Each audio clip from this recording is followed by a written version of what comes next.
Argentina এখনও অন্যতম favourite. বিশ্ব চ্যাম্পিয়ন হওয়ার পরও তাদের দলীয় কাঠামো অনেকটাই অটুট রয়েছে।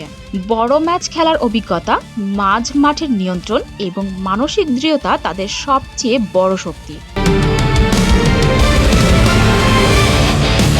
17 জুন বুধবার বাংলাদেশ সময় সকাল 7টায় মুখোমুখি হবে বর্তমান চ্যাম্পিয়ন আর্জেন্টিনা এবং আন্ডারডগ আলজেরিয়া। এই ম্যাচ ঘিরে ফুটবল প্রেমীদের মধ্যে তৈরি হয়েছে ব্যাপক আগ্রহ। সবার মনে একটি প্রশ্ন ঘুরপাক খাচ্ছে, তা হলো বিশ্বকাপে আর্জেন্টিনার প্রথম ম্যাচ আলজেরিয়া কি নতুন সৌদি আরব হতে যাচ্ছে? বিশ্বকাপের মঞ্চে যখন মাঠে নামে আর্জেন্টিনা, তখন প্রত্যাশার চাপও থাকে আকাশচুম্বী। কারণ তারা শুধু একটি দল নয়, তারা বর্তমান বিশ্ব চ্যাম্পিয়ন। কোটি কোটি সমর্থকের স্বপ্ন তাদের কাঁধে। কিন্তু 2026 বিশ্বকাপে শিরোপা রক্ষার মিশন শুরু করতে গিয়ে আর্জেন্টিনার সামনে দাঁড়িয়ে আছে এক ভয়ঙ্কর প্রতিপক্ষ আলজেরিয়া। অনেকেই হয়তো ভাবছেন আলজেরিয়া তো আর্জেন্টিনার তুলনায় অনেক পিছিয়ে, কিন্তু সত্যি কি তাই?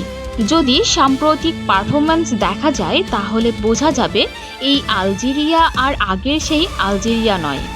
কোচ ভ্লাদিমির পেতকোভিচের অধীনে দলটি যেন নতুন প্রাণ ফিরে পেয়েছে। সংগঠিত রক্ষণ, দ্রুত পাল্টা আক্রমণ এবং অসাধারণ দলীয় সমন্বয়ের কারণে তারা এখন আফ্রিকার অন্যতম ভয়ঙ্কর দলে পরিণত হয়েছে। বিশ্বকাপ বাছাই পর্বে আলজেরিয়া ছিল দুর্দান্ত। ধারাবাহিক জয়, আক্রমণ ভাগের তীক্ষ্ণতা এবং প্রতিপক্ষকে চাপে রাখার ক্ষমতা তাদের আত্মবিশ্বাসকে অন্য উচ্চতায় নিয়ে গেছে। মোহাম্মদ আমৌরোর গোল করার দক্ষতা, রিয়াদ মাহরাজের অভিজ্ঞতা এবং তরুণদের গতি, সব মিলিয়ে তারা এখন যে কোনো বড় দলের জন্য হুমকি।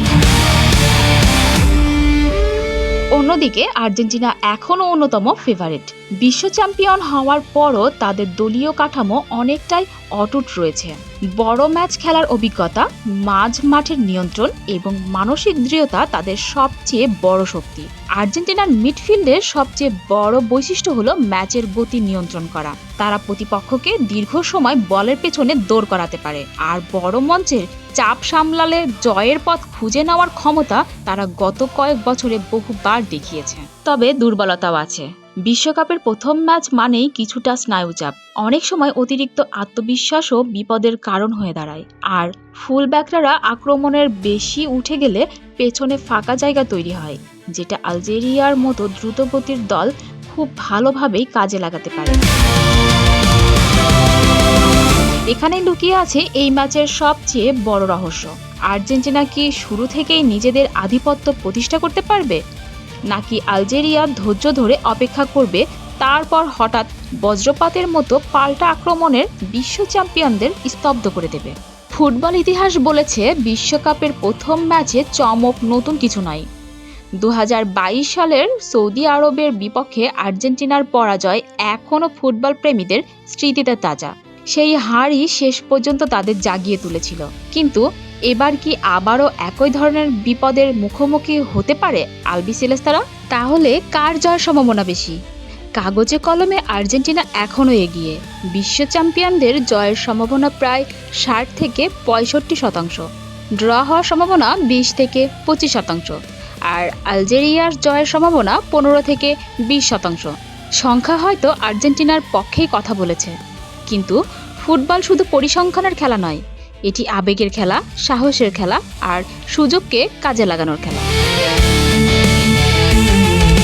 তাই একদিকে যদি থাকে বিশ্ব চ্যাম্পিয়ন আর্জেন্টিনার অভিজ্ঞতা ও তারকা খ্যাতির স্কোয়াড, অন্যদিকে রয়েছে ক্ষুধার্ত, নির্ভীক এবং আত্মবিশ্বাসী এক আলজেরিয়া, যারা প্রমাণ করতে চায় তারা শুধুই অংশ নিতে আসেনি, ইতিহাস গড়তেও এসেছে। আমাদের পূর্বাভাস বলেছে আর্জেন্টিনার হয়তো 2-1 ব্যবধানে জয় পেতে পারে। তবে যদি তারা এক মুহূর্তের জন্যও প্রতিপক্ষকে হালকাভাবে নেয়, তাহলে বিশ্বকাপের প্রথম ম্যাচেই দেখা যেতে পারে আরেকটি মহা অঘটন। তাই চোখ রাখুন এই লড়াইয়ে, কারণ এটি শুধু একটি ম্যাচ নয়, এটি বিশ্ব চ্যাম্পিয়নের শিরোপা রক্ষার প্রথম পরীক্ষা। আর সেই পরীক্ষার প্রশ্নপত্র হাতে নিয়ে দাঁড়িয়ে আছে এক দুর্ধর্ষ আলজেরিয়া। বিশ্বকাপের মঞ্চে এবার কি অভিজ্ঞতার জয় হবে, নাকি জন্ম নেবে নতুন এক রূপকথা? উত্তর মিলবে মাঠে।